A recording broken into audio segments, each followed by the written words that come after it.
Okay, all right, so we're going to do the incubator NDA first. And we are returning to this conversation, which we couldn't quite get to last time. Gene, why don't you get us started off? We have Mike Covey, Robert Hagedorn, Lori Boyer, Puffin Salem, Mr. Fletcher. Mr. Fletcher.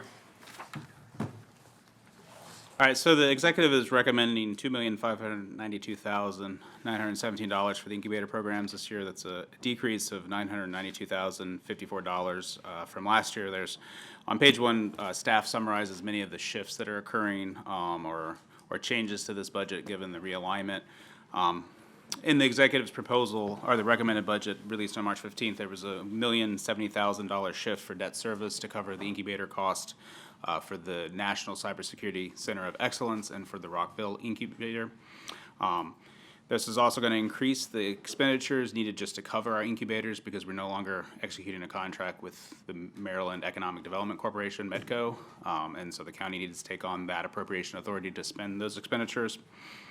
Finance is recommending, and the executive agrees, to add one full-time equivalent to support the incubator programs in terms of just the accounting and management day-to-day for our incubators currently. And then finally, there's about $520,000 in shifts recommended by the executive in this for other purposes.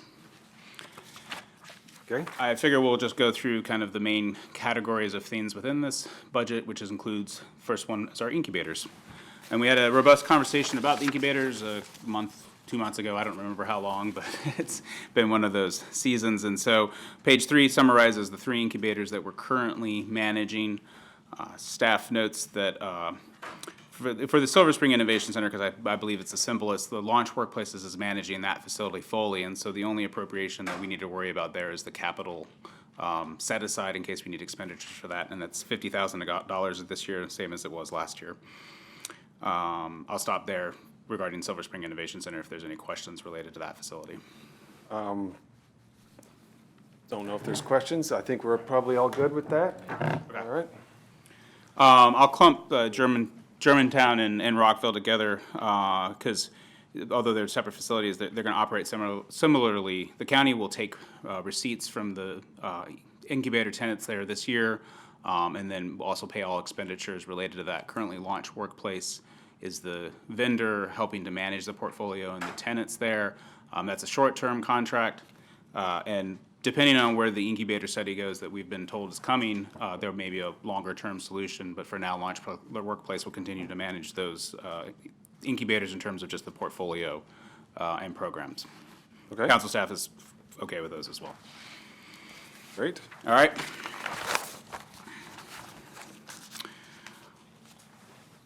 Also included in the incubator NDA is the assistance program for Wheaton.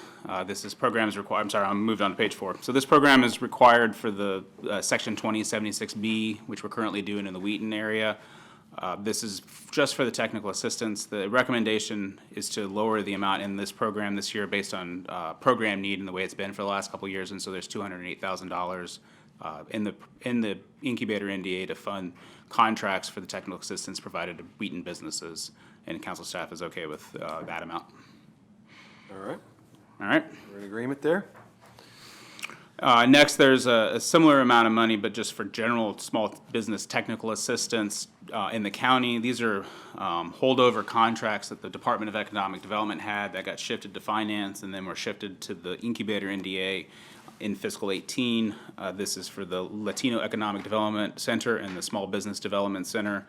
Both of these contracts continue in this incubator NDA, and finance manages them. Council staff notes and believes at some point in time, I think once we have a better understanding of where Mr. Eldridge is going for the regional service centers and business service hub, that contracts like these may be better utilized outside of the Department of Finance with the county staff who are working more directly with businesses from day to day. I don't think we have enough sense of where we are today to do that in the fiscal 20 budget, but staff wants to note it in the future that maybe this funding should shift to the an appropriate place where county staff are working with businesses day to day and can administer these contracts in a way to best augment those services. Okay, have you heard any concerns about the administration of the programs, or? Certainly not. I should apologize. It has very little to do with finances administration. They're doing a great job. It's purely is putting it into the hands of county staff that are more looking at the day-to-day operations of these small businesses. And that would also depend on Mr. Elridge's preference. Staff is just noting that in the future this isn't related specifically to incubator services, and this is the incubator NDA that those contracts may be best utilized elsewhere. Okay, sounds fine. Okay. There's also the nonprofit village in this incubator NDA. The executive is again recommending $185,000 for this appropriation.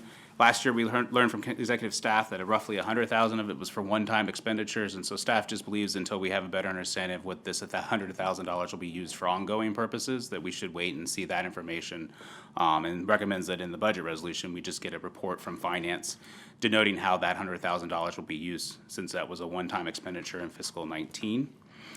Staff also notes that Mr. Friedson passed around a memo on April 30th requesting a $25,000 increase to this, and so I'll defer to Mr. Friedson to speak about that. Perhaps you'll explain what the executive's $100,000 increase is for. Mine's not related to the 100,000. I'm okay with the council recommendation on that. Mine's related to the base budget request. The county executive didn't fully fund that base request. I think my recommendation for adding $25,000 to the rec list would basically meet in the middle of what was requested and what the county executive funded, which was level funding. It's a larger program than it was last year, so if it's working, we should be reflecting that. $25,000 would meet in the middle. The organization has said that that would be a significant help to their programming. As many of us know, they've recently moved and have additional capacity, and so I think that there is additional benefits that can be provided, and I think it's important to note, while we normally wouldn't think of a nonprofit organization as an incubator, our nonprofits are actually some of our largest employers in the county, and I actually think Nonprofit Village is one of our more successful incubator programs. They've helped incubate 49 nonprofits with no failures, from my knowledge, and in the last 3 years, their clients have seen 31% increase in revenue, 29% increase in hiring, and average savings of $50,000 to $20,000 in expenses for the organizations that utilize them. So these are, I think, well-leveraged dollars on the base budget side, and so I'd Where is the base budget? Where you referred to the base budget? So there's, you can explain, but there's two items. One was related to costs I believe are associated with the move, and the other are operating expenses to help incubate the programs, is at least my understanding. I have not focused on the moving expenses, and I think council staff's recommendation to ask for specifics on those, what was moving expenses and whether or not that's. I have a simpler question. Yeah. I heard from Gene that there's $100,000 in essentially new annual funding. So I'm trying to square that with the base budget not getting its full request. So Correct. In previous years, the council had supported Nonprofit Village at $85,000. I don't recall if that was through the executives or council's community grants, but it was supported in a different section of the budget. Last year, Mr. Leggett had suggested moving that to the incubator NDA and then augmenting it by another $100,000 for Yep. the one-time expenditures. Staff's just noting that that 185 remains in this year's budget. But as it was shared by executive staff last year, that 100 was only a one-time expenditure item. So that's how we have those two different amounts. But in the incubator NDA, as it was last year, there's $185,000 recommended for appropriation. okay. Oh, real quick, I mean, in terms of Mr. Friedson's, well, never mind. Go ahead.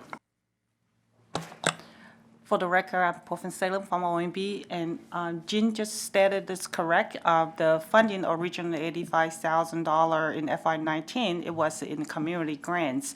And last year for FY19, previous administration recommended the budget move to the base for this NDA account, and so that's $185,000 to support relocation to the organization, also provide the operational support. But I think for this year, finance can provide additional more information in terms of how the $185,000 moving forward is going to be used.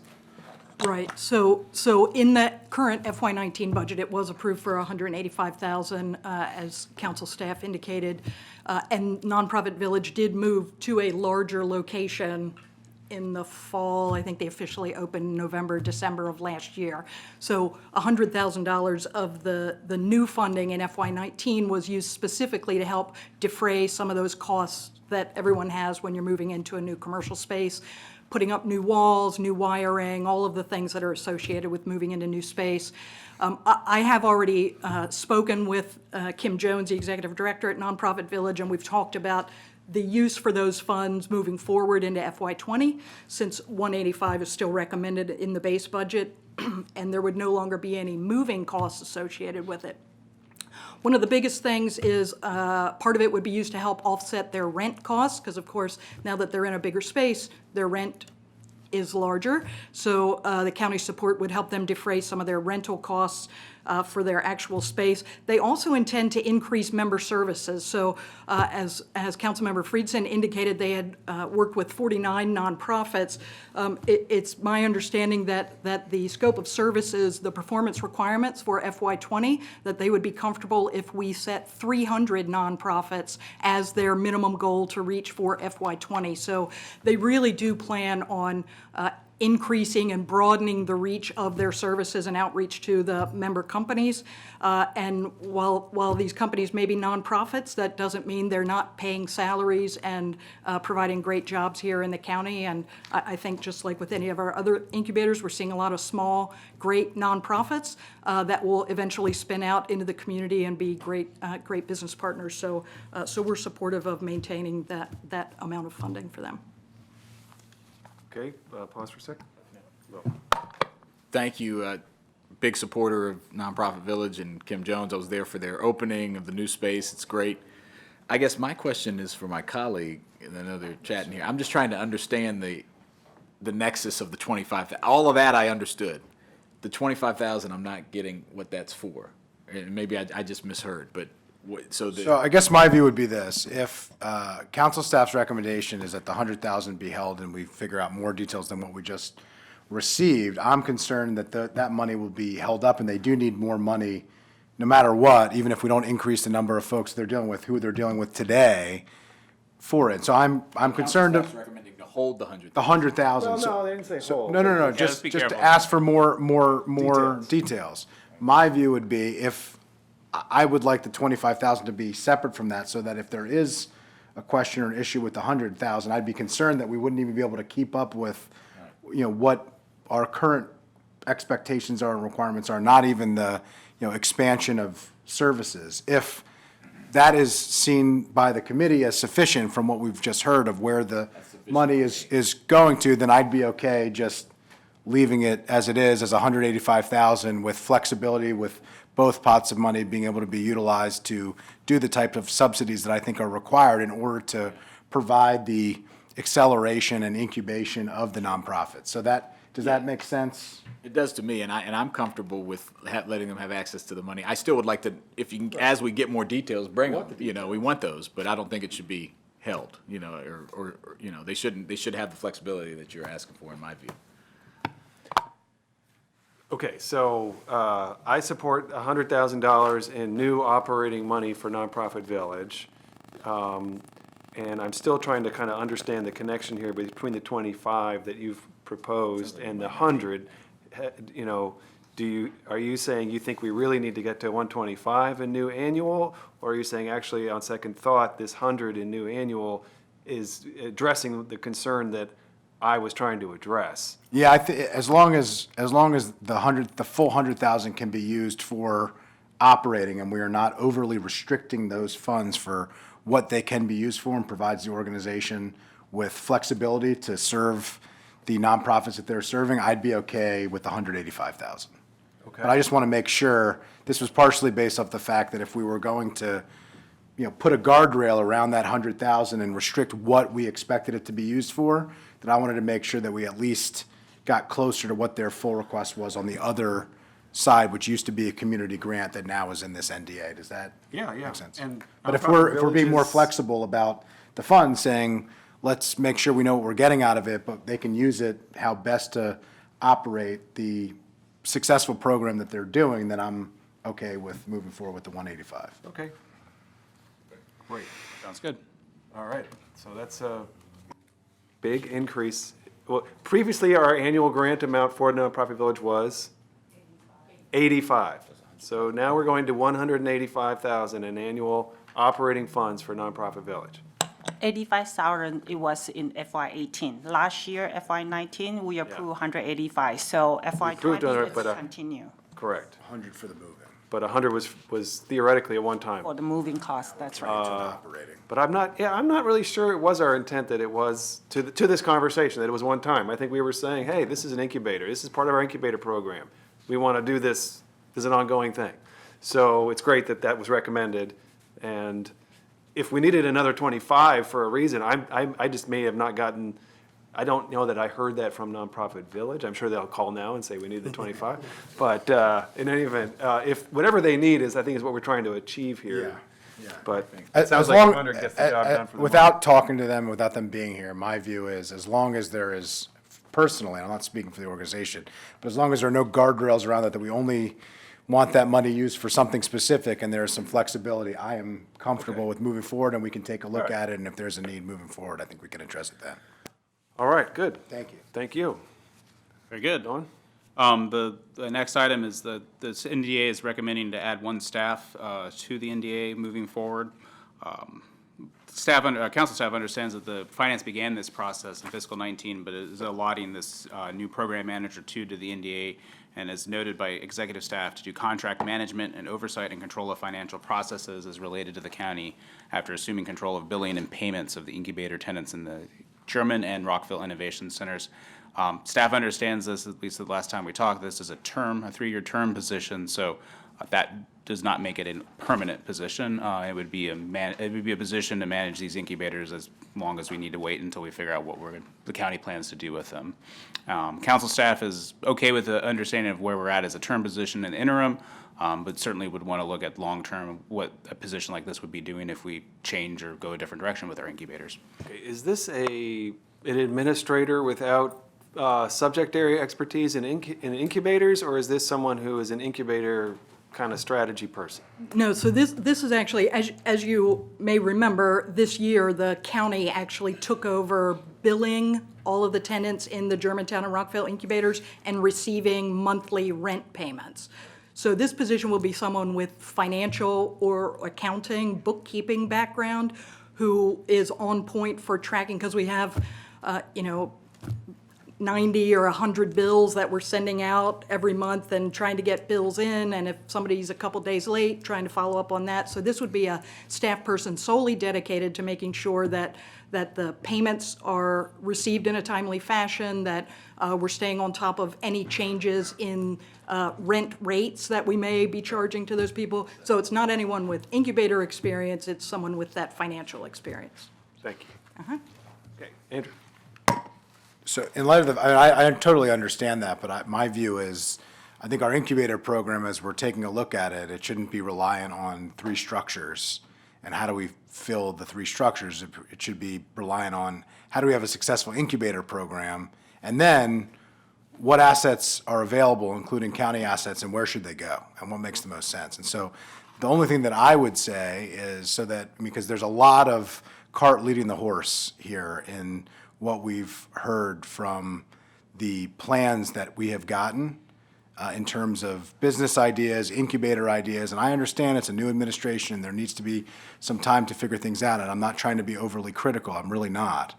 But I do think that we need to be intentional and not lock ourselves into things, and so I'm just curious, as we are looking at this question, if the 3 buildings that we currently have are not part of the long-term incubator strategy, and we're back here 1 year from now, and we don't have to do leasing and other aspects of this, does it make sense to have this be a 1-year term and then take a look at it next year so that we're not locked into an FTE for a position that may not even need to exist or may need to be utilized in some other capacity because we don't have 3 buildings that we're trying to rent out? We might be leasing them to somebody else to handle all operations because it's just a county building that needs to be filled.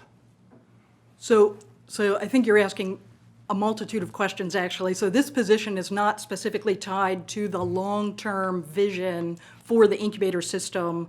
Specifically, this is directly tied to the this year as a result of some of the issues that we had with third-party vendors and some other internal issues in the incubator system, and the county then took in-house the responsibility for the billing and the receiving of payments from tenants. We are currently relying on a person in accounts receivable in the comptroller's office to kind of manage this on top of their regular duties. So this position, as council staff indicated, had been approved earlier this fiscal year. We've been working through human resources to come up with, to get the position actually posted so that we could get somebody on board to be solely responsible for this. So this really isn't, and honestly, I'm not an HR expert, so I don't know the difference between a one-year term position or a 3-year term position, but it's my understanding that term positions can be terminated. So if we get somebody on board who is managing this, and we realize that their services are no longer needed, that the county can get rid of that term position, that it doesn't have to be for the full 3 years. So this is honestly this is the direct result of the county deciding to take in-house all of those financial responsibilities. And council staff had indicated earlier that we have unwound ourselves from our agreements with Medco, who used to kind of handle all of these types of components for it. So this isn't about incubator management or long-term strategy. Yeah, no, I totally understand what it is. I'm just saying it relates to it because this is necessitated by the fact that there were all these problems. And I'm not disagreeing actually with the decision to move on from what has happened and the need to take on some of those responsibilities. I mean, I understand there's jobs to do, and when you make decisions have consequences, and you have to figure out how to fill those gaps. And I'm actually not critical of that need. My question is whether or not we are locked in. If what you're saying is a term position, if somebody signs a 3-year contract, I guess there would have to be language in there, and we don't have somebody to explain this from HR, but language in there that says pending appropriation each year, and that would be the way that you would get it out. You just wouldn't appropriate the money. I'm not sure that, if you're saying that we wouldn't be locked in future fiscal years to a position that we may not need, then I'd be willing to concede the point. But it would be helpful if you could share with HR or somebody could send us some information on that, because that's not something that I have been aware of, and certainly not saying that it's not accurate, but I'd be helpful to have confirmation on that. But I'd be willing to concede the point then if this doesn't lock us into future fiscal years on a position that we don't know whether or not we're going to need. Yeah, it's a term position. It sounds like we've gotten confirmation on that, so We will work with the OHR and to get that information to clarify whether that we have that, flexibility to evaluate the position needs on annual basis. Great, thank you. okay. All right, then the last chunk for the incubator NDA are all the transfers that were recommended in the fiscal '20 budget. The first one's for debt service. The budget, again, recommended in March, had $1,070,000 for this. Council staff has learned that actual debt expenditures are closer to $928,000 as recommended in the executive's budget. Savings. Correct. However, executive staff notes that 142,000 difference will remain in the incubator NDA to be used for the incubator study. We understand we'll get amendments, possibly, or other things from the executive, but until we receive that, the $142,000 is still in the incubator NDA as council staff understands it. Okay, it's hidden in there. Well, not hidden. It'll be used to fund the future. It's not listed on your chart on page 2. That was the executive's recommendations on page 2. Council staff doesn't recommend to do anything with this because it'll be used to fund a future study that we know we need funding for. Okay, Andrew. So are we sure that that's the amount of money that this study is going to cost? I mean, the last time we had this conversation, it was an indeterminate consultant for an indeterminate scope of service for an indeterminate period of time at an indeterminate cost. Do we have this is like a very specific number, is that number based off of something, or is it just what happens to be left in the account after we've done all the other things we'd like to do? Yes. What I would say is, it is the amount of money that we have left. In order to get the cost, we do have to put out an RFP, and we are developing the scope of work, knowing that we want to improve the incubator climate and make sure it's healthy within the county. There's no way at this time for us to tell you exactly how much that study is going to cost. But having this money there remaining and allowing us to use it allows us to keep going forward and not have to look for money once we do get the RFP done. So I'm willing to one better that and say, I think you need even more money in there, and I actually am not comfortable with sending any of the money out of here. And my view of that, and it relates to all of the transfers, but I have some real concerns about basically, effectively emptying out an account that we know is a top priority of the county executive and this council, that we know is going to cost significant amounts of money, not just for the study, but for all of the things that the study is going to tell us we need to spend money on. You know, we're having a study to tell us what shiny toys we should buy and leaving nothing in the account to pay for the toys. And so your real concern here is that, and then not only that, we're moving it out of an area that's not directly related, it's at best tangentially related to what this NDA is really supposed to be for, which, you know, I think is not a best practice to begin with, but we're using annualized program dollars to pay for ongoing personnel costs. And if that isn't setting us up for just an absolute fiscal nightmare, I don't know what is, because it's not like we're saying, with what has precipitated this is the vendor issues that you were talking about. That is a one-time expense, one-time savings, annualized cost that we decide to spend in it. I think that makes sense.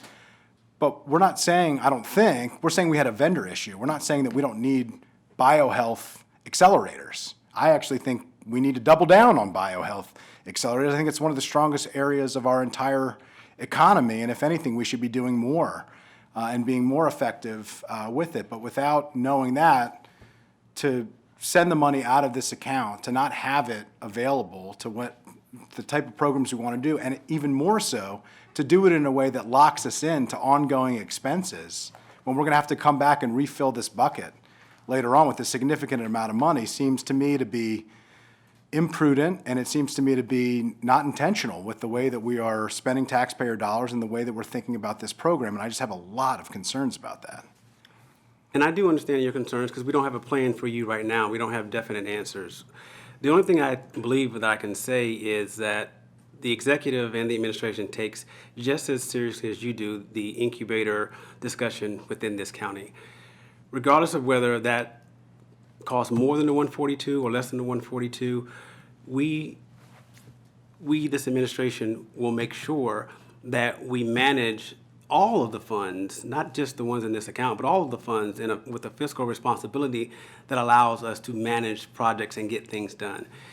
It's hard to identify every piece of funding for every project at every moment all the time with a budget of this size and priorities as many as we all are discussing and you all are discussing every single day. What I would say is that the administration will make sure that we do find the funding to make sure that the project is carried out to good. If I could, if I could just, I understand that. And my view is, I think the administration will find, if the administration wants to do something, the administration will find the money to do it. And we just saw that with the environmental climate issues. There's a few $100,000 that are apparently found. There have been lots of examples of times when, and not just this county executive, any county executive, if when there's a will, there are enough seat cushions in a $5.7 billion budget, or about half of that, which is, you know, on the county side, to find money to do important projects. So I think the money would be available when it's needed. You certainly could come over here and get a supplement at the time to do it. But this is talking about moving money out of an account we know we're going to need. And to talk about whether or not we're going to have the money available for biohealth acceleration, which is what this money is coming from, which is what I believe it should stay as, and leaving an incubator program with, you know, effectively not, one that we recognize isn't working, with no money left to do anything besides potentially a study. And I think on both accounts, that is not a thoughtful way to handle this. And so my argument would be, while I appreciate the fact that you've said that the administration is going to be fiscally responsible about what we're doing with this money, my point is the process of what we're doing with the money isn't fiscally responsible in and of itself. Okay, wait, please, hold, okay, I agree with your comments. The way I think to proceed through this, though, is to go back to page 2. Because that's where all of the transfer, exactly, that's, so we can get into this item by item. Because everything on the other page we're looking at is also on page 2. So can you go through this, this list here, please, Gene? Sure, and we just talked about debt service and the. We're in the FY20 recommended changes table. Correct. So on page 2, at the very last line before we get to the fiscal 20 recommended bolded row, there's a shift for debt service for county incubators. We've already discussed that line item. It'll be $142,000 less than what was anticipated in March because of actual debt services Okay, cost. I just want to make a statement about this again. I like this idea in some respects, although the private sector does a pretty good job of creating a workforce magnet to the restaurant hospitality sector. What I heard described was something that was a little more targeted to pulling people into employment opportunities, for example, who may have been formerly incarcerated or other more fragile situations. And I thought that was quite interesting. But then the rub there was it might cost $750,000 in annual operating subsidy for this kitchen incubator, for the workforce development component. And I do want to say that's like 60% as much as we spend on Worksource Montgomery. That's a lot. So if this thing is going to require $750,000 in annual operating subsidy for a workforce development strategy that is targeted at restaurant jobs, I think we really got to look at that in context of all of our other workforce development, initiatives. And so I would just urge you to, when you're talking with the entrepreneurs who have the vision, you've got to figure out how to get that operating subsidy down. And there may be ways, that it can be more self-supporting, but $750,000 is going to be really hard to, I think, fund. And that was what I heard when I met with him. So I just wanted to pass that along as a concern. But that said, I'm not going to oppose the seed funding to, proceed with the idea and develop it. If anyone has a statement a different set of facts about this, I'd love to hear it. But that's what I got from them when I met with them. So proceeding, continuing on this topic. Andrew.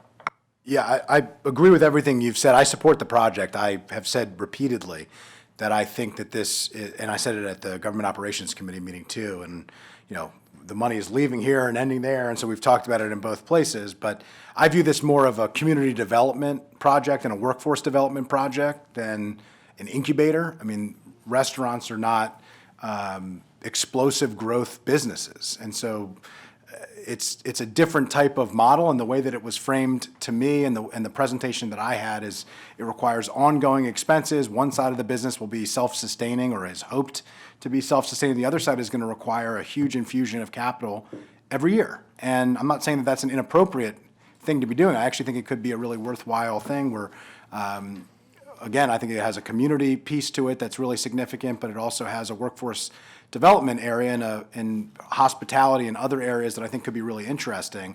But to call it an incubator, I don't really see it exactly as an incubator. But again, I support the project and I'm okay with moving forward that, particularly because we're only locking in a relatively modest amount of one-time funding to see if this thing has legs.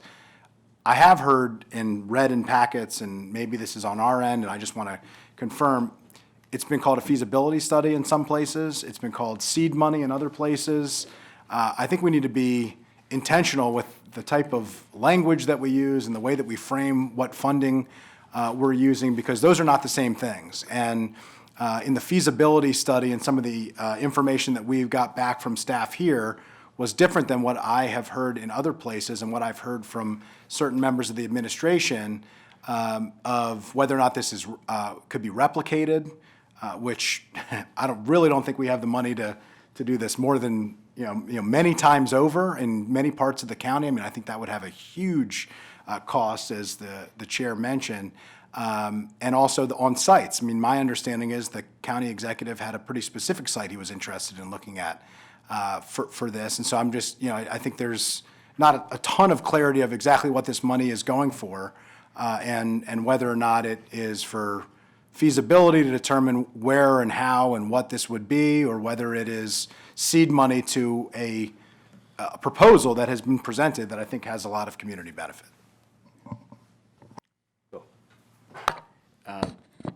I'm very supportive of the food hall concept. I think could be a draw. I do think there's a desperate need for the kind of craft, non-chain food economy here definitely in certain parts of the county. And I do hope that there's an incubator aspect to this. Like, if there's going to be supposed to be 20 there, I hope a certain number of them do go out, and I know that's the goal here, to go out in the community and actually form their own and to hire people and fill a need and fill stomachs at the same time. So I think it's a relatively small amount of money. It looks like on Circle 3, it is described as a feasibility, and to Councilmember Friedson's point, I mean, I don't know if someone wants to speak to that, but that was my understanding of it. Council staff- staff used the word seed funding. Well, I don't know only if that because ever it was, came. on Circle 1, the county executive or OMB used SHIFT, provide seed funding to support creation of county-based kitchen incubator, food hall. So staff used the quote there for that. And then the Circle 3 is a further explanation, which refines it to a feasibility study. Staff was not trying to lock the executive staff in on anything. I was just merely It's communicating what was Referred to seen as by the public. Okay. All right, so, I mean, I'm fine. I don't know if you all want to comment on that at all, or Pofin, or anybody? Yeah, I think when we put it down as a C funding, I mean, it's in general speaking, it's sort of like, provide the financial support to allow, taking another look of whether this project, in terms of how feasible that is and everything, it's, whether ready for us to replicate in other places. So we just need that kind of initial stage to evaluate the proposal that, coming forward with a better idea. And so I think this is sort of the funding that's requested by the groups that we can provide that kind of study, and another layer of the evaluation on their Who's going to project. be managing that process within the office? Like this process of the owning the study, like where does that sit? My understanding would be Tina. Either Tina Benjamin or myself will manage the process. Okay, all right. Great. You can leave your mics on. It's fine. You don't have to keep clicking them on and off. It's all right. Okay, so we'll approve the shift to support the county-based kitchen incubator feasibility study. As noted in the packet, and also for the next shift, once the money goes to the county, office of the county executive, it will be in the office of the county executive's budget next year to either continue further studies or other things, but it will not Hopefully they'll return put back studies to the next incubator year. NDA Yeah. next year. I mean, you got a whole year to scope this thing out, so. And the second shift is for the biomanufacturing industry cluster. Executive staff provided an explanation of this on Circle 4. Again, the Office of the County Executive will be managing this process. It's to work with the University of Maryland to create a center at the Universities of Shady Grove. Council staff understands as they read the information on Circle 4 is this is a multi-year grant, and this is the first $50,000 grant for that. And based on performance metrics, as again explained on Circle 4, there may be additional grants to come for this process. This is a federally funded institute essentially, but we're providing something to help get it going. Is that an accurate description? That's correct. It is a federal program, and they have actually applied for and received assistance through the Maryland Department of Commerce, which requires a local match. So the total $200,000 from Montgomery County is the required local match, so that they can also leverage those state dollars to run the program. So it would be $50,000 the first year, then $40,000 for the next 2 years, and then $30,000 for the fifth year of county assistance. And the physical location is at, Universities at Shady Grove and the IBBR facility that's out there at the universities at Shady Grove. it's very exciting, I like it. Andrew? Yeah, I've been critical. I want to be complimentary. I say I only scratch when it itches.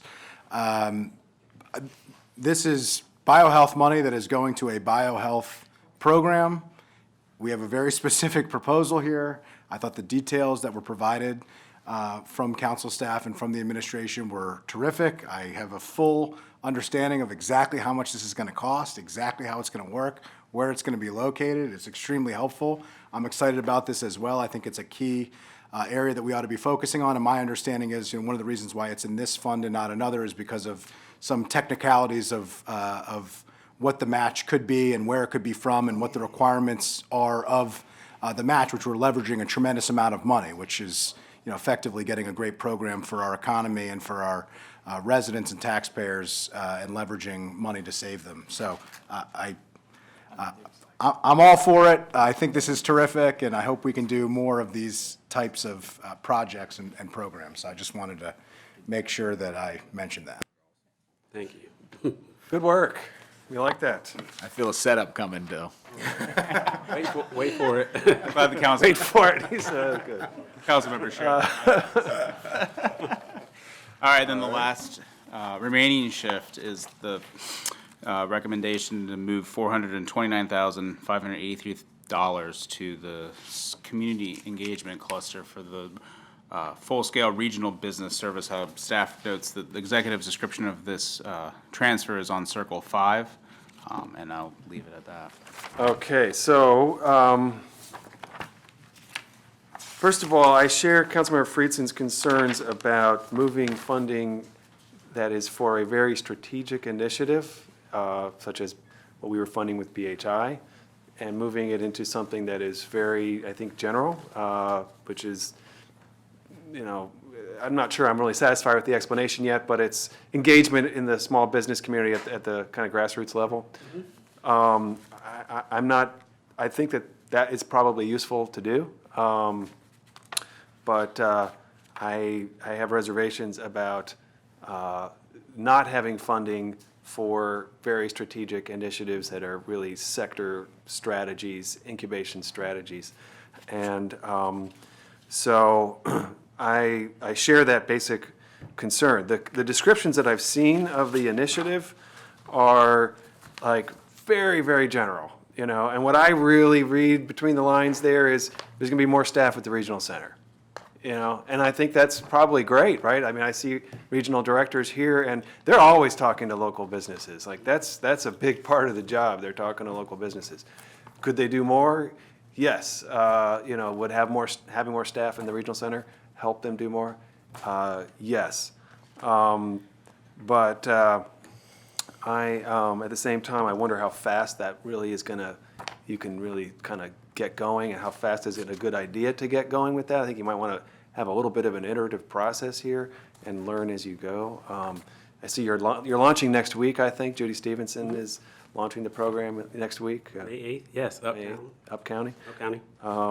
And as she's in the Business Solutions Group, which was created by legislation that I co-authored with Councilmember Berliner a couple years ago. And the idea is doing what you're talking about, which is I'm a small business and I've got a challenge, and how do I get things done? And I'm not talking about a deal. I don't need a financing deal. I'm not going to MCEDC. I have sort of a constituent services issue with the county that I need some help with.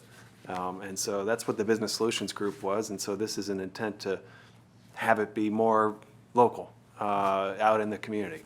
Correct. I guess that's a way to go. I don't know that it's better to have it a person in an office, at a regional center versus doing a better job getting the word out about the Rockville location. But whatever. That's that's the direction you guys want to go. It's worth learning. I think it's worth learning. Yes. But at the same time, I think we ought to retain funding for a biohealth strategy. And I'm very frustrated that, I understand why we are not funding BHI, but we still need to have a biohealth strategy. And I don't want to wait a year, for the completion of a study to then start talking about it, and then maybe it happens, maybe it doesn't, and we're here 2-3 years from now and we still don't have a biohealth incubation, or accelerator, or intermediary was the word we often use for BHI. And I'm not saying we have to duplicate BHI. BHI is out there, they're still going, and they're still doing their thing. But I just feel like we ought to keep funding in this incubator for a biohealth initiative. And was going to suggest we at least leave like $250,000 here for that, which doesn't mean I wouldn't support your other initiative around the regional centers. But also I don't know how fast we need to build that up. I think we could take it one step at a time. But Mike, so that's what I wanted to say. I will ask my colleagues for their views on this. Andrew, you've kind of spoken very much to the issue in a general way. But if you wanted to add anything, or I'll go to Will first because you've already talked about the topic. Thank you. I guess I talked about Judy Stevenson in that legislation and that group and the need for more capacity in that group a lot on the campaign trail. I think I heard from her, and I heard from many other people that need of kind of assistance, there's a need out there for that. So I do like that in general. I'm just backing up 50,000 feet, that there's more resources and attention going to that group and capacity, and I think that's a good thing. I'm also not opposed and think there could be some really smart reasons and benefit to approaching this in a regional way and adding capacity at the regional centers. I guess I'd love to just ask a question first before do you have more than what's on this Circle 5 of what are these going to look like and how you're thinking about using this money, other than is it just shifting some people over, hiring a couple extra staff, or could you talk to me a little more about that plan? Yeah, so when this budget was put together and this suggestion was made, it was an effort to recognize that the Business Solution Group needs more staff. It needs more help. The regional service centers, directors, they definitely need more staff and more help. This was an effort to help out the two of them by combining them, by putting them on the ground so that they could actually help and relieve some of the pressure that they have on a regular basis with the small business community. In addition to that, it was then expanded into a program called Business Connect that will allow our staff, Business Solutions Group, to provide stronger outreach, more classes, more training, more of the intangibles of what small businesses need that they don't have that we can actually help provide. Some of what the services of this group will be is the communication that I heard mentioned earlier regarding making sure that not only the service centers where the staff will be located, but every service center has a great amount of communication and transparency to all of what they can use to help further their business. If they don't know about it, they're most certainly not going to be able to use it.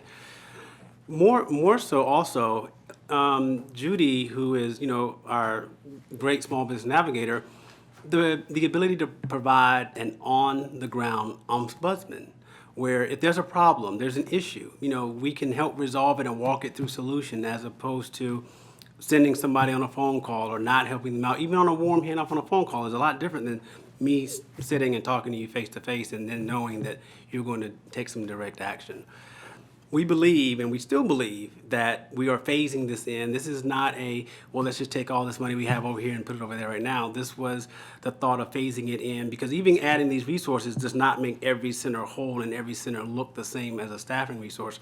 Nor should they all look the same right now anyway, because we know that different service centers have different needs and they're at different levels. But this is a good start, and this is a part of making sure that the community knows and understands that we hear them when they say that they want more services that they can actually be in close proximity to, and that's what this accomplishes. So the proposal is to take 220, just as for staff, I think primarily, 229,667 out of the BHI contract and put that to the service hub, and then how do we get the 429? Is that just money that was already?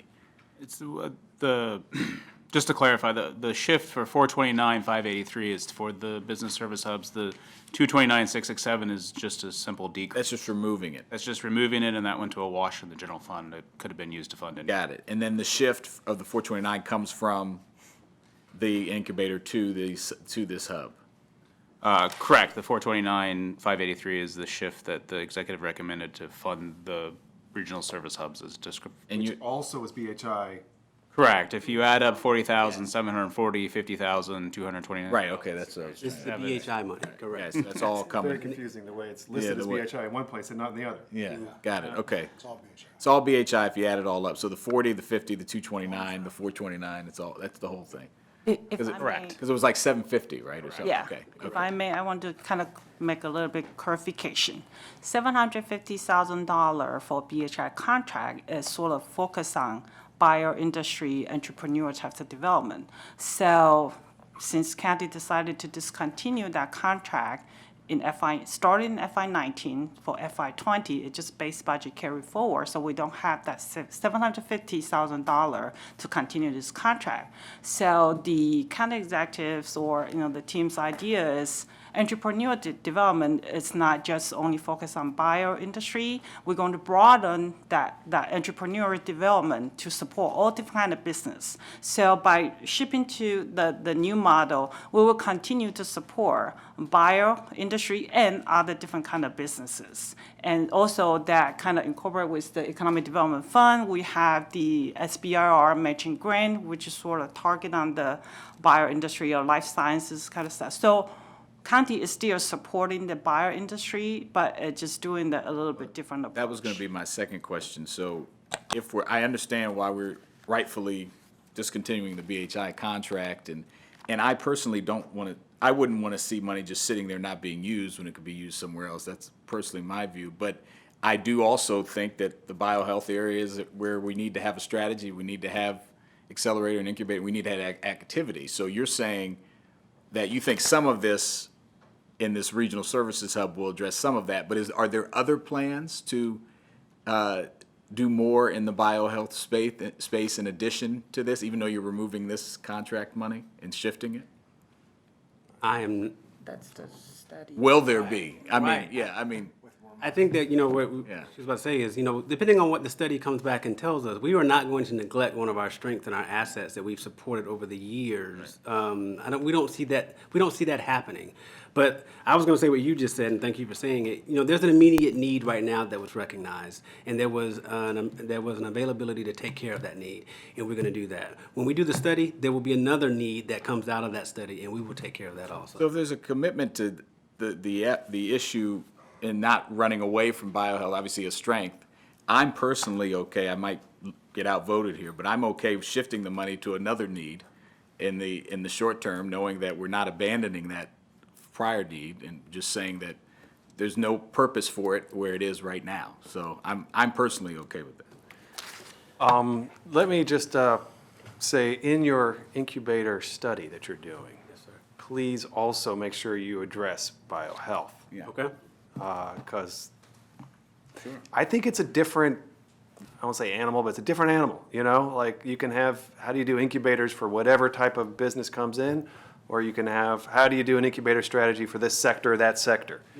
And I'm sure you can easily identify the sectors that we need to be working in, but I just want to say, please also include bio in that. That's an aside, really, because, Yes, sir. I'll make sure we do that. thank you. agree with that. Andrew. Yeah, I appreciate that, and I do think that biohealth is different. I mean, we just looking at space and wet lab space, we have plenty of suburban office space. We don't know what to do with it, unfortunately. I think we need a better strategy on that as well, but we don't have enough wet lab space, and so, all space isn't created equally, and all businesses aren't created equally. A few thoughts. One is, just as a way to budget, I think this is a really lousy way to budget. And it's really unfortunate, I think, that the county executive decided to do it this way. The more appropriate thing to do, in my view, and I just want to make it very clear, would have been to zero out this money. That would have been very transparent, it would have been very accountable, to say, we had a program, I didn't think the program was good, we didn't have enough time to figure out what we were going to do, so we're going to do nothing on biohealth right now until we figure out what our strategy is, and it would have showed negative 750, going nowhere, gone. deleted from the budget. And then separate from that, he would have said, we have a plan, a fully baked plan on business solutions where we think the regional services centers are an underutilized asset, and I want to equitably create business solutions representatives at each of those folks, take them off the second floor in Rockville and into the community at the regional services centers. And here's exactly how much that would cost. And here's exactly how long it's going to take to implement this strategy. And here's exactly who those people are going to report to. And so I think that would have been a much more transparent, much more accountable way to do this. And unfortunately, we're left with no one having I mean, we can barely figure out where the money is going and how it's going and why it's going and no taxpayer, no resident has any idea, and certainly no small business has any idea of what any of this means. And so I just wanted to make that clear. The second piece of this is the idea that these business solutions representatives are going to be involved in biohealth is at best a stretch. If you specialize in everything, you specialize in nothing. And I am a generalist. I am an expert in exactly nothing. And so it's not as if I don't appreciate the idea of being a generalist and having somebody who's there who can help, with a small amount of knowledge on a wide variety of things.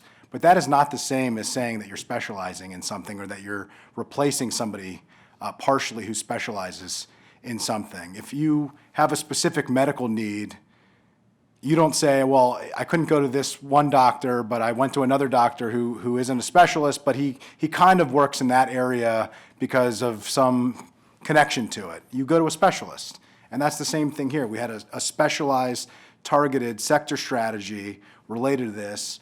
It wasn't working. We needed to make changes. I get it.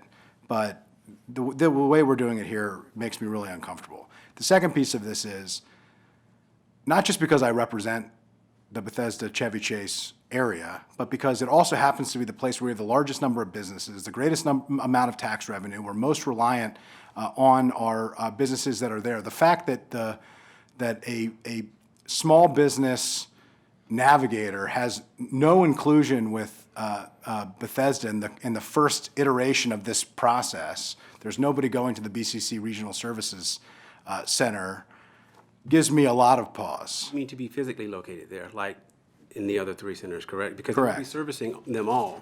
But with this plan comes the addition of a business specialist who can be located in Bethesda if I am told so. So explain how that works.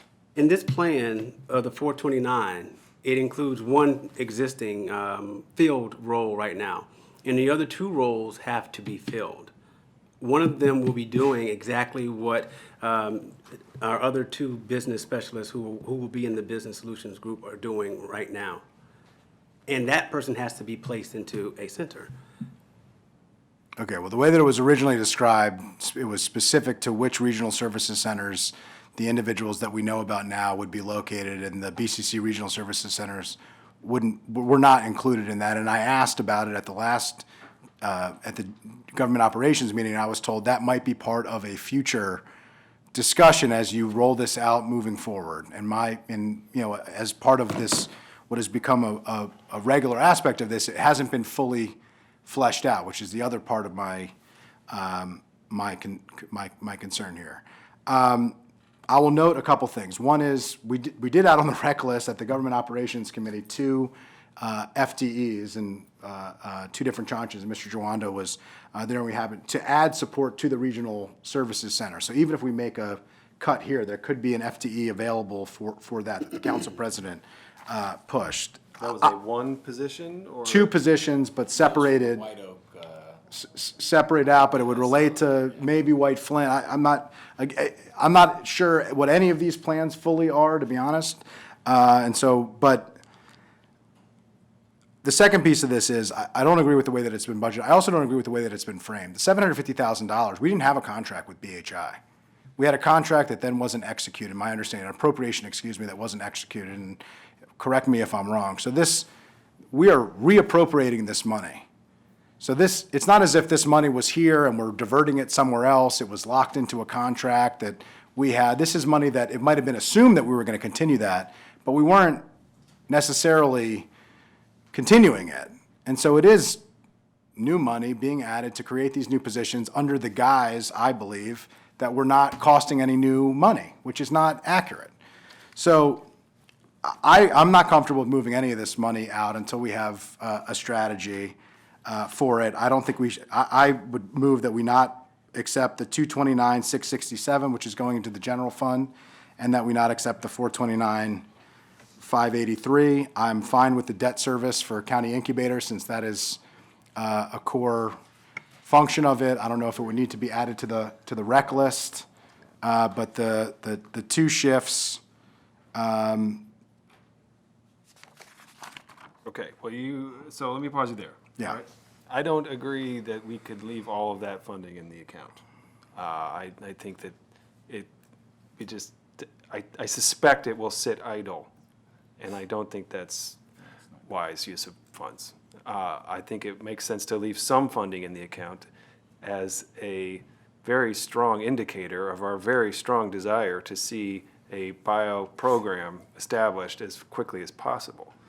And in fact, what I wanted to ask, if you don't mind, I'm going to take the mic Please. back now. The EDC has a program it's working on around wet lab space that we learned about yesterday, I think, right? Could some of this funding potentially be, is there a restriction on the funding where if that program really works well, could they request, they could ask for a supplemental appropriation if necessary, I think, from this fund. But in any event, I really want the funding to be spent effectively in starting new enterprises in the bio field. So I am not comfortable with leaving $660,000 in this account without a plan to spend it. And I will say, to cut the executive a little bit of slack, I don't think he probably chose the word shift instead of decrease. He probably was sticking at higher levels of detail. OMB, I think, chose the word shift instead of decrease, and that is what has caused all of this, frankly, confusion. And I don't know why you did it that way, but you did it that way, and we're now all grappling with it. But I think, to your point, the real intention is simply decrease and allocate elsewhere, but it was characterized as a shift. And our heads are spinning as a result. The only thing that I would add to that is, this is all related also as part of this business solutions group to the merit position changes that was supposed to create $775,000 in savings. One of the folks in the business solutions group, and so this is all tangled into that another mess, issue in there, which it yes. doesn't really save us the money that we were told that it saved us, which is another- all related to it, and I'm not. Massive confusion in there. Exactly. And I raised concerns about it then, and And I will maybe continue that's that. why the word shift was used. I don't know. Well, why did you use the word shift instead of decrease? You know, Important matters here at the Fed committee. oh, I totally understand. Yeah, Friday, we got nothing better to do.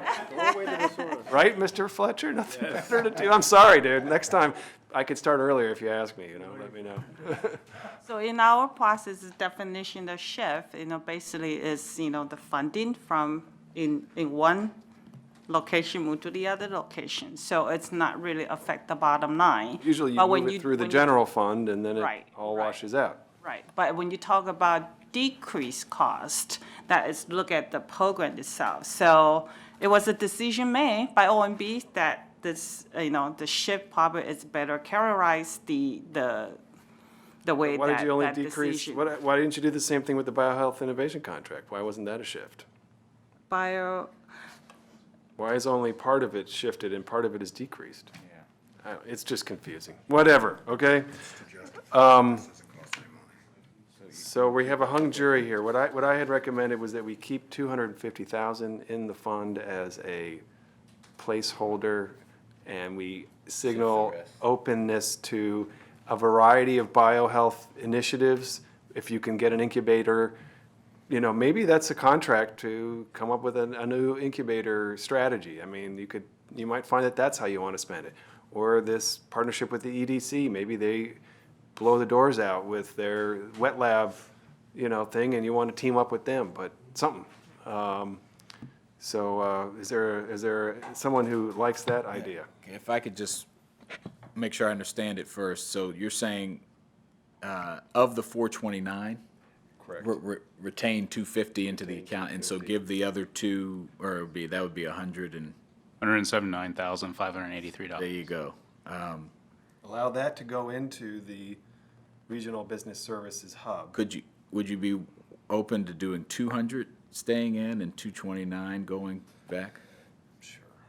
Okay, I could support that. Okay. But now Gave you a little more. all right, so so the committee has a position there. Now, I wanted to talk about it. Did you, I'm a no on that. And just really quickly to clarify, you had the question about MCDC and the contract, or funding. They would need to have the contract amended in fiscal '20 if you wanted to open up money for them in this. they would need to have their contract amended? Correct. So the contract that Why the does it county go to them? worked, Why does the excuse money me? have to go to them? I mean, the money. Oh, no, it doesn't. You had a specific question related to If. that. Sorry, I was just noting that is a possibility, but it would require the You executive. could and- also say, hey, we're doing 100,000, can the county match it? That's Certainly. an option, right? Certainly. And then it wouldn't have to flow through them. It could flow through them. You're right. I may Might want to, in fact, considering procurement and all that. I may have misunderstood. Thank you. So just to clear, so it's 229, 583 for the business solutions, 200 remaining in the incubator. Correct, with the committee, at least the 2-1 vote of the committee recommendation that the executive work strongly to figure out how to use that for incubation / Yes. other What the biohealth chairman issues. said. Correct. Correct. Thank you. So there was another initiative I wanted to talk about, which is the potential to create scholarships for co-working spaces that provide business services. We talked a little bit actually last time about how maybe the model for incubators shifts away from providing space because co-working does that, so it's a market solution now. And maybe the emphasis shifts towards supporting services for businesses.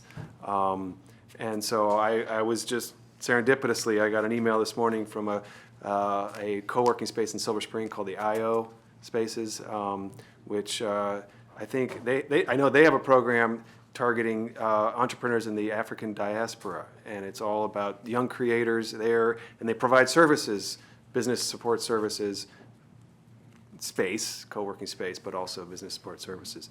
And they have a scholarship program, and it just kind of got me to thinking, couldn't we get started now? Again, I respect that you're doing a study and you're going to come up with some really strong ideas. I'm optimistic, but we can start moving on stuff too. We don't have to defer to the county executive to be the only person creating ideas and putting things into the mix. So I wanted to see if my colleagues were interested in the idea of establishing a scholarship fund in the incubator program so that entities, that co-working spaces can support businesses, more businesses, county-based businesses, to come in and get access to the services that they provide. And I guess I was thinking about funding it out of the transfer amount, but we could put it on the rec list too. I'm fine with that. Juando. Yeah, and we chatted about this a little bit. I've been to IO Spaces several times. They moved to a bigger space to accommodate more interests. They're one of many, I think, kind of emerging groups that are in this shared space. But yeah, so I would support it. I don't know if you had an amount in mind. I was thinking 50,000 for the year, and making it available. Again, I think we'll ask the executive branch to figure out how to operationalize that. I think it's sort of something that's out there for the companies to apply and figure, there's a lot of work to be done, if we can get it funded, that is to say. I'd support putting it on the rec list. Mr. Friedson. Yeah, I'm supportive of it. I guess I'm kind of concerned that we're sending a lot of ships out to sea and just figuring out where they go and not having a specific destination in mind. And I'm a little concerned that we're kind of maybe doing what I am concerned that the executive branch is doing. I'm supportive of the idea, so I don't want to vote against an idea that I think has some legs, but I think it has to be part of a broader strategy. And Call me the Admiral, how's that? yeah, well, I'm willing to show a little deference here, but I don't want have to. to It's I want okay. to You I don't want to have to note support my You're a council member for a reason. Yeah, I'm gonna vote against it. I just think we gotta come back. The money that you took out of the diversion is where All that right, you 50,000 wanna let went. that money sit But there doing nothing? Go ahead. but I would say on the record that I think that is one of what I hope is a lot of really good ideas that I think will work, that are more modern approaches to incubation and acceleration that we need to do.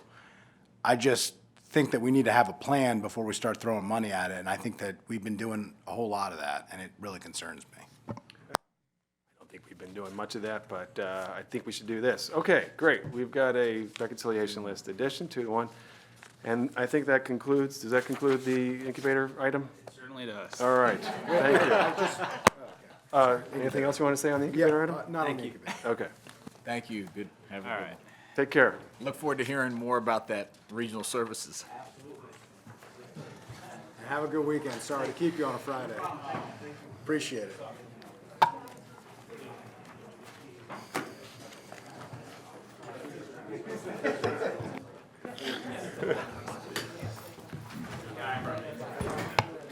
All right.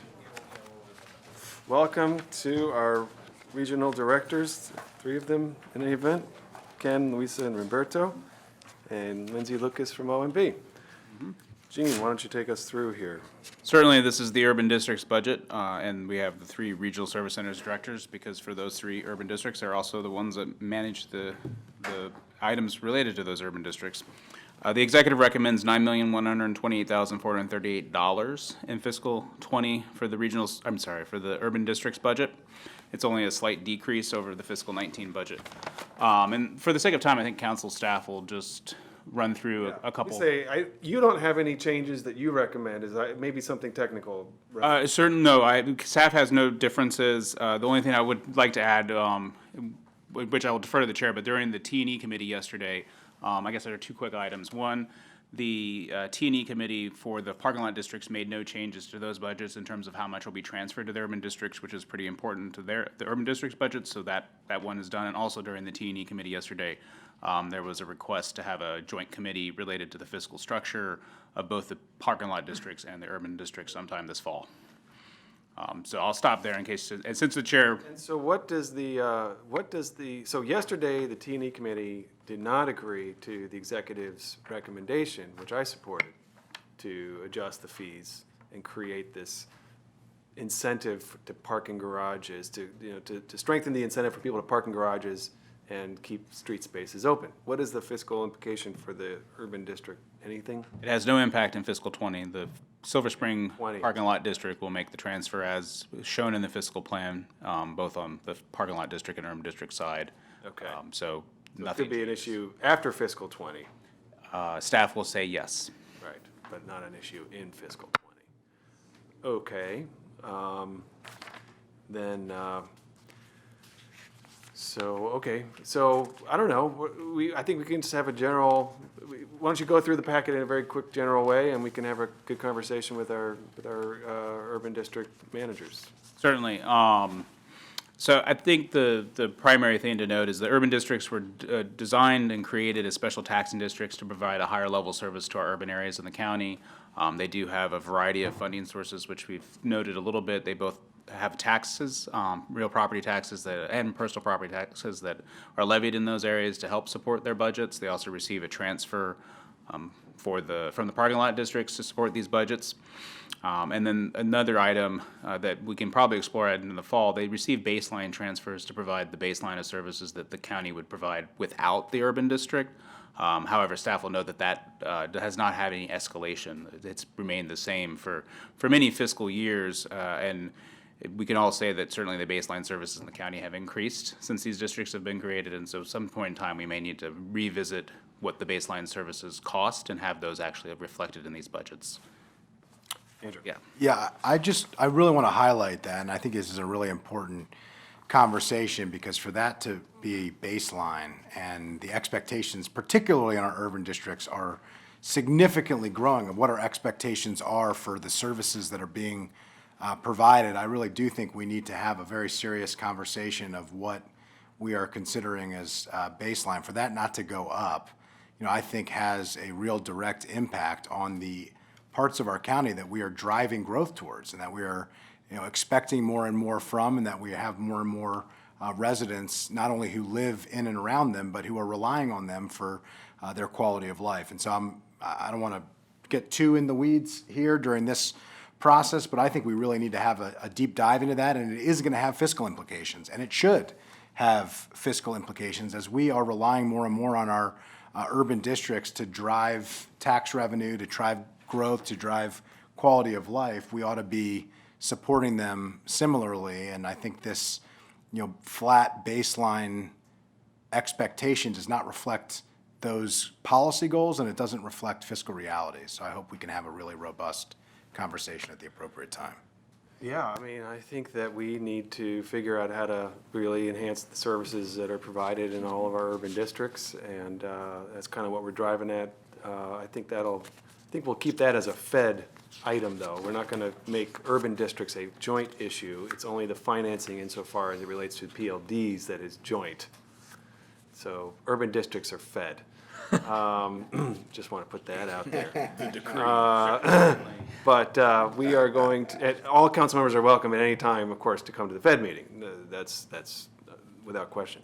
Council staff would just like to clarify based on that conversation and the one we had yesterday, because my understanding was the joint Teenie and Fed was to highlight the fiscal I think we structure. could, right. And so we certainly can also highlight urban districts at a separate fall, because it sounds like that's what you're saying. I mean, I'm okay with doing a joint meeting with I T&E to kind of talk in general, but urban districts themselves will be a Fed item, and I think there's interest in T&E in talking about it. I think that's great.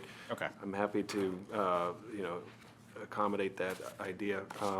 Just need to know what I'm doing in the fall. Yep, thanks. So there's been a lot of talk about creating bids, and I think that that's really very interesting. I think that's a direction we need to go to. And I think we'll hopefully get into that conversation in the fall and try to really figure out how to enhance the, the services that are provided. So generally speaking, that's kind of where I want to go, is how do we do more? We did zero out the urban district tax, right? No, just the parking lot district tax. Parking lot district tax, sorry, that's what I meant to say. And so that's having some consequences. All right, so So I guess quickly, just in relating to budget issues, we have 3 urban districts. They all are very unique, not only because they're in unique parts of the county, but because they have unique realities for them. For Bethesda, staff will just note the primary difference between Bethesda and the other urban districts is we contract with the Bethesda Urban Partnership to provide many of our services, and we have members from BUP here today. The other thing is that in fiscal 19, Mr. Leggett recommended putting some money for the White Flint Advisory Group. And so that funding continues in fiscal 20 minus the 50,000 one-time expenditure. Mr. Hartman's here to relay more information related to that contract, but they have executed a contract for marketing in White Flint. What is the White- And I will pause there because yeah, this is a good topic. What is the White Flint Advisory Group? So this is a county advisory committee set up about 6 years ago. They advise us on services in the White Flint planning area. In the last 6 years, they've worked with ULI, they've worked with the property owners on a branding strategy. They've worked with you at the council to create a strategy of moving that district towards either an urban district or a bid structure. They actually, the last report to you was on November 17th, where they provided a roadmap. This is where we want to go. And the first stop in that roadmap was that this is the minimum that we feel this area needs for marketing and placemaking. And the council responded. County Executive Leggett and the county council approved $150,000 last year for marketing and placemaking, physical placemaking, about $50,000, $100,000 for a marketing effort. It's the Pike District, as we call it, is it's a large area and it's urbanizing. It's surprising how much is there. There are 9,000 housing units and 42,000 jobs within half a mile of both Twin Brook and White Flint metro stations. And so the emphasis is on starting to define that as a place, articulating what's special about it, articulating the small businesses that reside there and the business opportunities that are there in a more cohesive fashion. On beginning of April, we hired Meyer and Warner as our consultant to manage the marketing effort.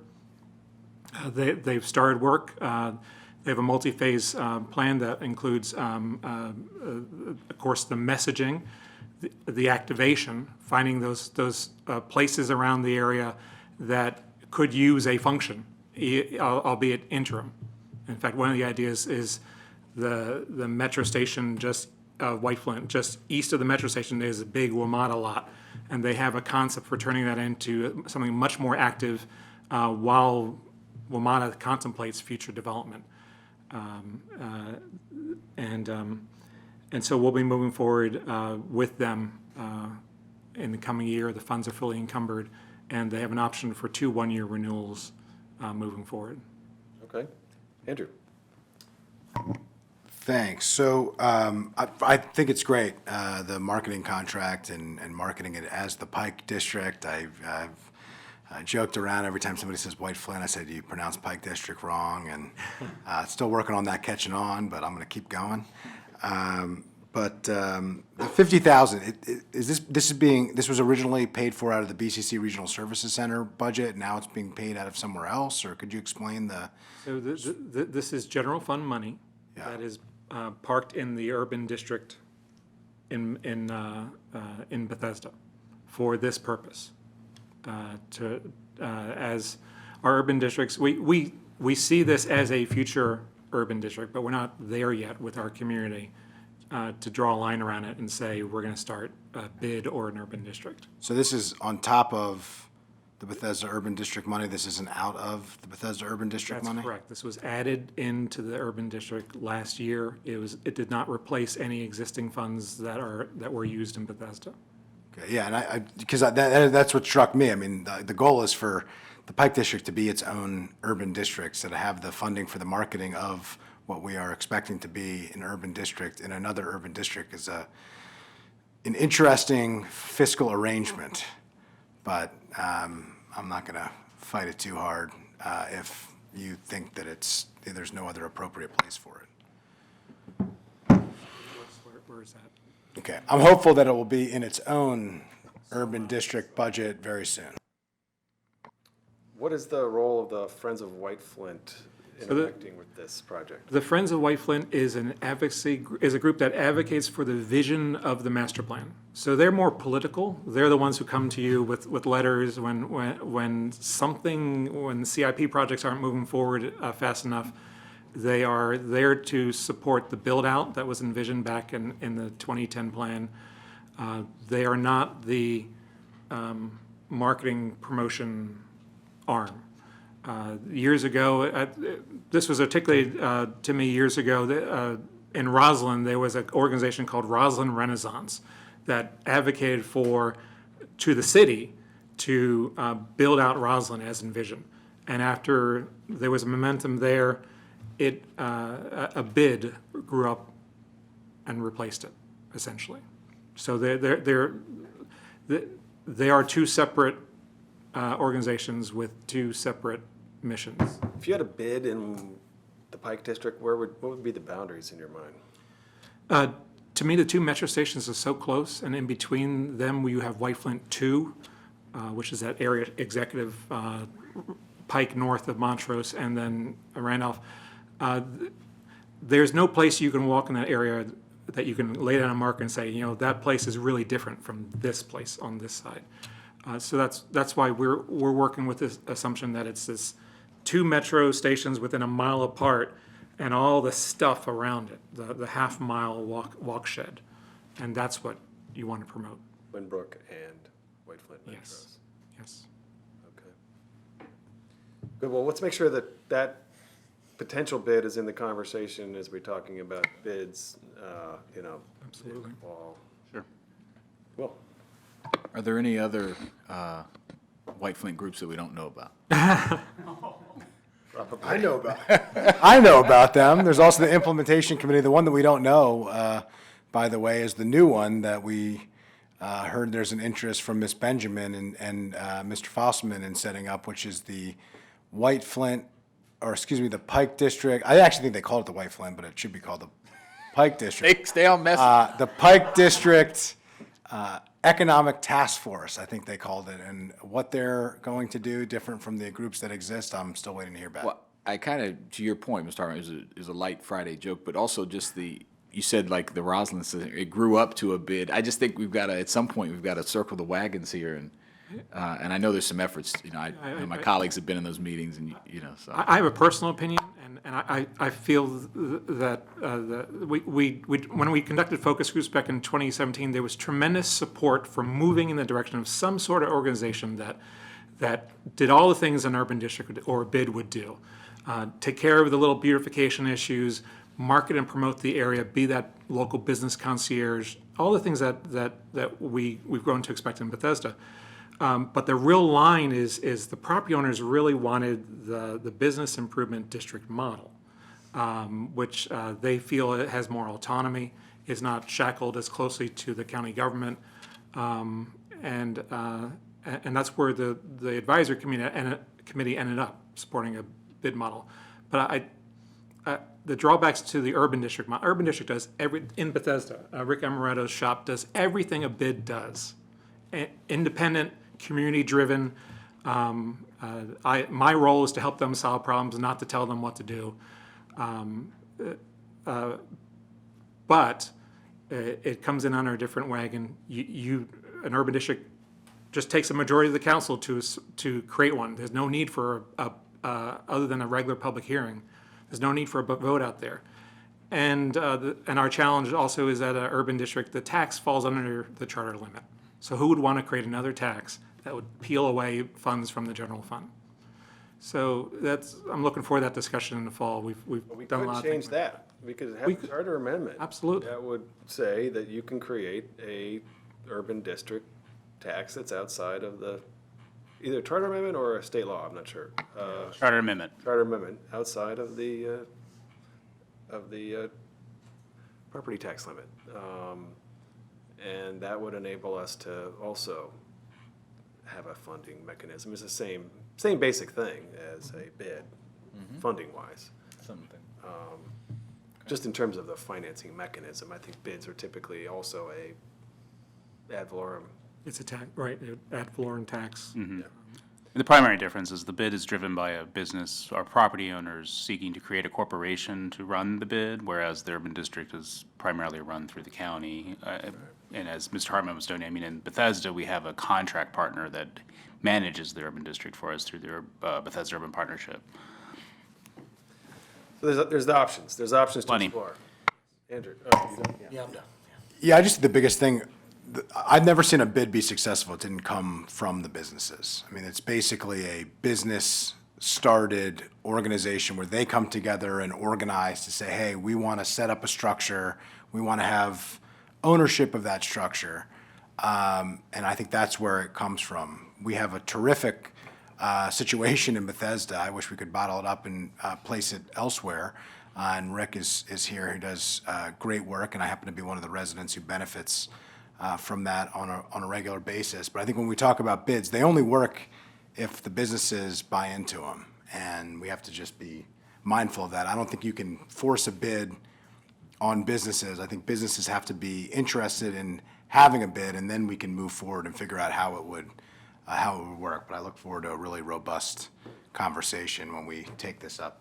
And I think there's a distinction as we're working with property owners who have developments coming in the future, and they're mentally not ready. They have a dump. They may have an old strip shopping center, and they don't see the value. And then there's the people who inhabit those shopping centers who may see the value in an area marketing effort, while their owners, their landlords, may not agree. Sure. And I think once the new headquarters comes online, we need to have a substantial funding. We need to have substantial funding for programming and placemaking and all of the functions there, ready to go. I mean, that building doesn't open in FY20. Is my understanding. That building does not open until FY21. So I think it's probably fine not to have anything in the budget in FY20. It's getting ready for that. But, if we needed to, in order to be ready for day one, I would definitely want to add funding in FY20 Because by the time it opens, there needs to be like a whole queue of events that are already lined up, you know, and you may sign contracts signed, and like, you know, we don't want to, there's no reason to wait a year to be high functioning with the services, and the kind of placemaking services of an urban district. So talk to me a little bit about that. Yeah, for the record, Luisa Montero, Mid-County Regional Service Area Director. I'm so glad you said that, Mr. Reamer. One thing I was going to say is to actually thank the council staff for highlighting what we highlighted in our proposal, that even though we are taking a little bit of cuts this year, we're really setting the stage for FY21. And in FY21, we're going to have a lot to talk about and a lot coming in. Right now, we're sort of investigating and exploring what those additional costs will look like, not only in programming, but also just in the maintenance of this plaza and the surrounds of the building, which the Wheaton Urban District will be responsible for, in addition to Veterans Park, which will also come to the county. So we had the discussions, just as you were referring to, and have come to a conclusion that in FY20, we're fine. And in fact, the letter that you all received from the Wheaton Urban District Advisory Committee kind of reinforces that. But come FY21, we are going to come in, and we're setting the stage now with a hopefully a cost-effective, because we're also seeing in what ways we're not going to duplicate services, but partnering with current agencies that maybe do some of these things. For example, Rec Department, CUF, Parks and Planning. We had a meeting yesterday with Live Well. They may be able to do some things on that town plaza that we won't have to pay extra for. But definitely we know that the needs are increasing in Wheaton. All right. Well, I'm not sure you really are fine all the way through FY20. I mean, I just sort of imagine if you're going to be opening this public space, you know, it's August, is June, sometime between June and August. Summer of 2020. It's a construction project. You know, you would need to have a lot of stuff already well in motion a couple months prior to that. Yeah, and the idea is to put some of that in motion. The other thing that How do you put a contract together if you don't have any funding to do for it? some of the repairs and maintenance kind of issues, that what we've been told is that there are warranties on some of this equipment. Yeah, that's easier probably to handle, but like, I'm talking about, you know, the stuff that you see when you go to downtown Silver Spring that Peterson does. No one's going to do that in Wheaton. No, if the we're county doesn't do it. responsible for that. That's us. We're confident that that we'll be ready to go by FY21 or when the move-in occurs. Can we just do a check-in in like maybe December? We do a FED. Sure. Yep. Maybe we can wait probably even till like January to a FED on the Wheaton Urban District, and it could be that the building slips a little bit. Hopefully it doesn't, but you know, so we want to know that as well. It affects the timing, but. Certainly, and then staff just wants to note that there are a few items that were recommended for reductions in fiscal 20 by the executive, primarily due to the general fund transfer to Wheaton. The three that staff notes is there's a public service worker lapse that seems it's continued savings. There's also the TGIF concert series that will be decreased. Staff does recommend us getting this back up to level in 21, which is a lot, I think, what the chair was saying. And then there's also seasonal flowers, which is a very small amount of a reduction. So in terms of doing something today, I just wanted to make sure the committee understood that there are items that are scheduled for reduction in fiscal 20 that could be restored on the reconciliation list or considered at a later point in time in January and then updated to some degree, just giving you options. I mean, I just feel like with all the construction going on, it probably makes sense to pause for a little while. But if I heard a strong plea from the community differently, I would, you know, I'd want to know. But I think 21, we gotta be rolling. Cool. All right, and then since we skipped around, we'll just go right back to Silver Spring real quick. There are, I guess, two quick items related to this. First, in fiscal 19, the committee, council moved $300,000 from the parking lot district to the urban district for sidewalk repair. The executive staff on Circle 21 provided a list of those streets that are receiving it, and that money was fully encumbered, and the services will be performed with that money. That transfer does not continue in fiscal 20. which is the second item, council staff wants to note that the fiscal, or the urban district's fiscal plan is good through the reserve is good through the fiscal plan primarily due to the parking lot district transfers.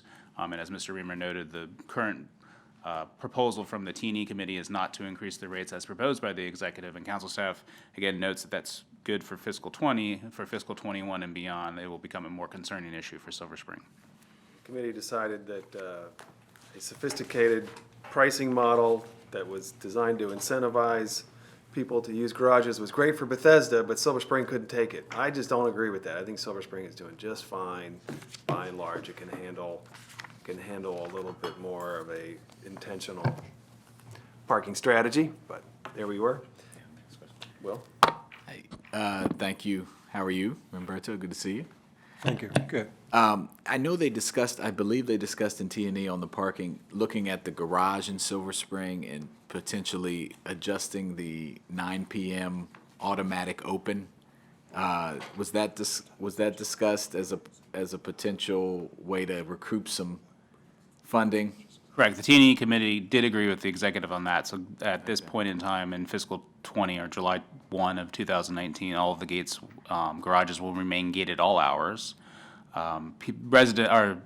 Patrons who will visit there will get a ticket, and if they get in there after hours, it won't pay anything because the enforcement hours have ended. They will just have to put a ticket in. It'll be zero, but there is a cost associated if you lose your ticket. But yes, the T&E committee has recommended that for approval in the fiscal 20 resolution.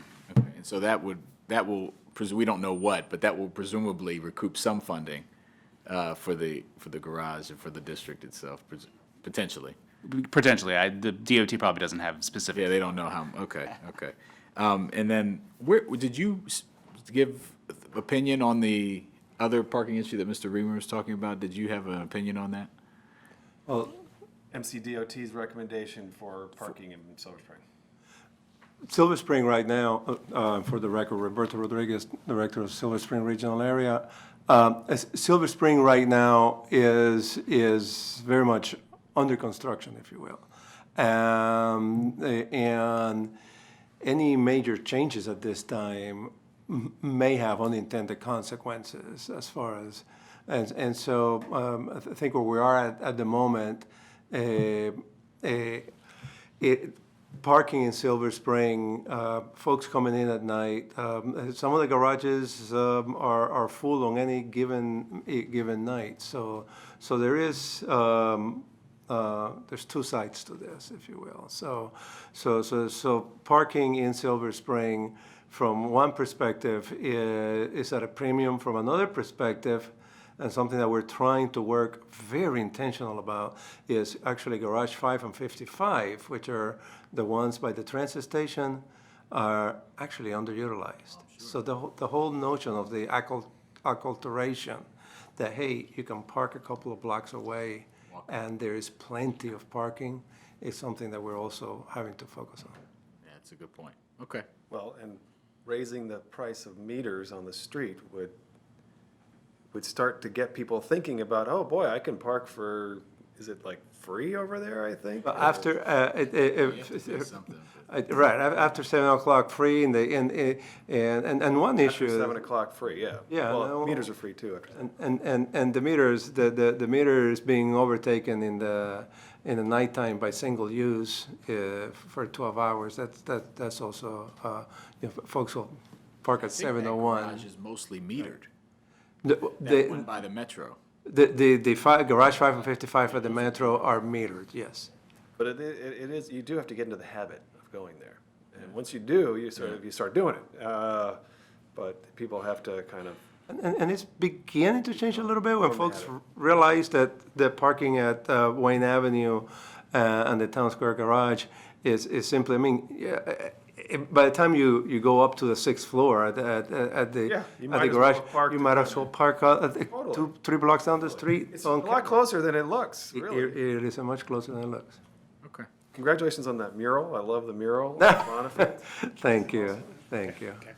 But the biggest parking problem in Silver Spring is still the Whole Foods parking lot. That is just absolutely crazy. And the Whole Foods parking lot is owned by Peterson Company, and they operate it as they've painted 2-hour limits on it, and it's a tough one. So if you're going to, if when we go to Whole's Food, again, literally parking at a couple of blocks away actually works literally better than trying to hassle with a Whole Foods parking lot. While I have you, Lisa, do you concur with the assertion that we heard that that businesses in Wheaton are concerned that there's no street parking available because those spots are being taken up probably by residents who get home at 6:30 and grab a street spot and leave it there all night? Absolutely, yeah, and we're seeing it in 2 parking lots in particular, and that's the one that's across from 2 large residencies, the Exchange, which is lot 14 or 17, and then lot 14, which is across the street from Ava Wheaton. So yes, and our Wheaton Urban District folks, Joe Calloway's here, his team has done, and also MCDOT has done analysis and surveys and gone down there at different times of the day and weekend and week, and it's a highly used parking lot, and a lot of it is those Ava Wheaton residents. So you're not concerned about the proposal from MCDOT? I'm a little concerned about that because despite the fact that it is, I think it's the best thing that we can do at this point in time, it's a bit of low-hanging fruit. The businesses, particularly some of the businesses around that lot, that was specifically indicated that they were not in favor of because it affects their customers and it also affects their employees who park in those lots. Again, every story has 2 sides. I thought the issue was adding night, extending the hours. That was the Wheaton proposal. That was a Wheaton proposal, but some of those businesses are restaurants, so they have evening customers and employees who work into the evenings. So Right. those employees and customers of theirs will be paying Right. a bit more. What we were told is that customers can't get a spot because the street spaces are all taken. That is absolutely true. That is absolutely true. And because the parking enforcement hours are 6 PM, that's a perfect Right. working day. Perfect people- working day. That's the theory I was going on, is that Yeah, at 6 o'clock at that point, you're just getting home from work, leave the car on the street, that's right. get back out there at 8 in the morning, free parking. Now, the one thing that MCDOT has also done is they put up extra signage in that lot that says no overnight, no 24-hour parking, and they definitely have been enforcing more. They've been out there quite a bit enforcing, tagging cars, that kind of thing. So there's been several gestures and attempts to improve that situation, but it's also just the dynamic of a growing urban district with more residents, more people moving there, and, also people wanting to come to the businesses there. All right, well, I gotta get to Bethesda because I left my car in a metered spot. Roberto, did you want to add something? No, just thank you, and the 300,000 allocated last year, we identified through a rather complex process, geocoding the certain spots that needed some attention. We identified over 300. The sidewalk improvements? Yeah, and so we're doing only a fraction of that, but so the money has been encumbered, and so in other words, I think we identified like 3 to 5 times as much as that money will take us. There's Okay, potential. but you haven't started on the construction yet, or you? Well, it took us the first few months to put in place, identifying and then setting up a criteria of as to how you select the spots that. And the that can be- 300,000, but the 300,000 there is recurring, isn't it? Or was it a No, one-time? just No, it was a one-time transfer. a one-time transfer. So there is, so we wanted to make a real tight case for the spots that we are fixing, because there will be a lot that will remain. How long will the 300,000 last? Oh, no, we'll do. How long, quickly will you go through the 300,000? The reason we're doing it rather late is because it took us time to set up the process of identifying the spots, but no, we'll go through those by the end of the fiscal year. Okay. I mean, keep us posted if you can do more. I think I would love to support doing more. This has been a long-standing issue with deteriorated sidewalks, and Yeah, I'd agree. And I'd love to see, as you get them done, see what do them really well, do the most critical triage and then we come back and. Maybe when you hit the halfway mark, can you send us a report? Triage is the exact word. That's what we try to do to make sure that it's defensible as to exactly what we did, because the problem is bigger than the 300,000. So can you just send us a report on the whole, what you've got identified, what the projects are, how far the $300,000 will get you? We'll be glad to. Thank you. Thank you. Okay. Can I just quickly? Oh, yes, please. Yes. Councilmember Friedson has a. Sorry, yeah, before we leave, it's not on the agenda today, so you all are free to go, and thank you for, Chair might dismiss you, but thank you for all of your I work. want you to but- listen to this. But, Stay where but you are. you don't need to stay here for me. If the chair wants to, that's fine. But it happened after we took up DHCA and the HIF and some of the housing issues that we talked about. But as you know, Mr. Reamer, at T&E, there was a discussion of the $164,920 that a wider circle has been getting out of the county solid waste disposal fund. And that was cut and then put on the rec list to be funded, and I think the suggestion was that it be funded somewhere else, and one of the conversations was whether or not it should be funded through the HIF or somewhere else. This is important money that has been going to an organization doing important work in the community since 2009. And I think it's important that it continues. I agree with the committee, and I think it was appropriate to move it out of this fund, since I don't think it's appropriate to be in the solid waste fund, but my suggestion is that it should go onto the reconciliation list. It should not be the HIF, it should go to DHCA.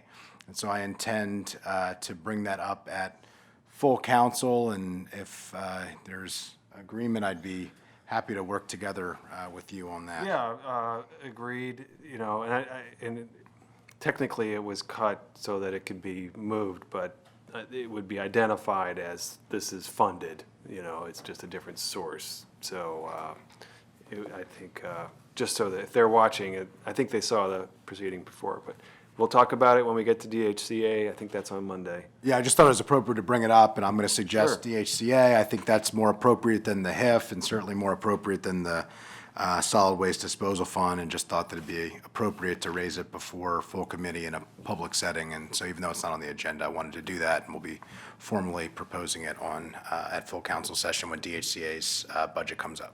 Thank you. Mr. Friedson, under the wire with the last ad to the rec list. Well, technically. It's kind of already on. Technically, it's already on, and it's sort of funded already, so this is Yeah, more of it's a more of a more bookkeeping appropriate, item. yeah, it's a more appropriate place in the budget to put it. And in the interest of being transparent and accountable, we're doing our best here.